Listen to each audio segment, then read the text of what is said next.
My name is Elizabeth Painter, and I am taking an oral interpersonal communications class.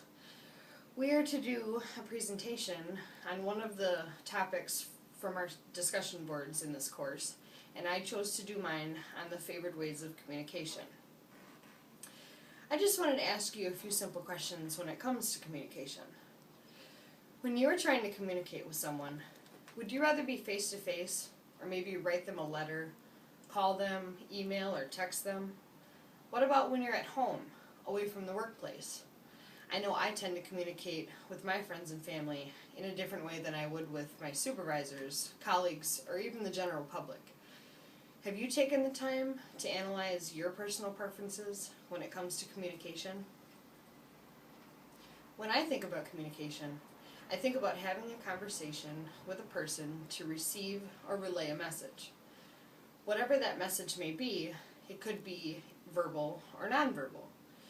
In active, face-to-face conversation, your tone of voice, your body language, gestures, and facial expressions are all part of the context in which you present the message. These all take part in how the person will receive the message. When you can hear and see the person right in front of you, it is literally the easiest way to understand and receive the message.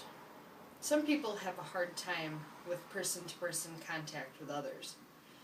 Calling someone over the phone is just as efficient in getting the message across or conversing, but keep in mind, you may not be able to see the person's reaction or possibly not be able to hear this person correctly, and this will always affect how the message is perceived.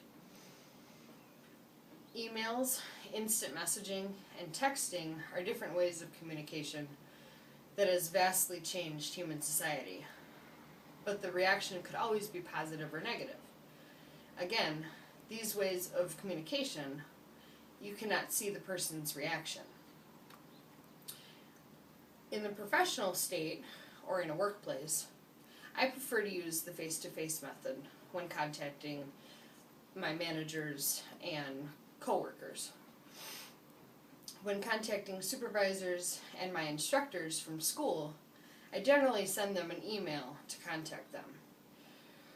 Most instructors use their email more than they would phone calls or even meetings. With friends and family, I will either call, instant message, or text them. Since communication has drastically changed due to technology, the way people communicate takes on many different meanings.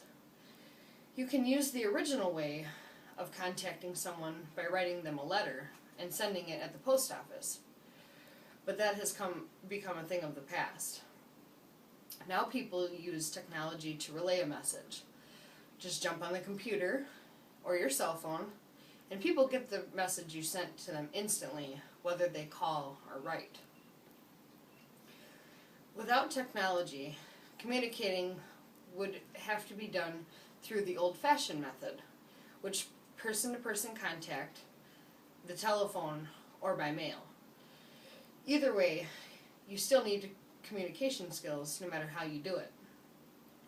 Have you ever been in a meeting with a number of people and everyone is trying to communicate a message all at once? It can get very confusing and you don't know who to listen to. Everyone may have a great idea in mind, but in order for you to be able to learn about every idea, people have to communicate in a logical way. You can't walk into a meeting and everyone talk at once. There has to be a uniform way to conduct communication with several people, and those are skills that need to be learned throughout your working career and your personal life also.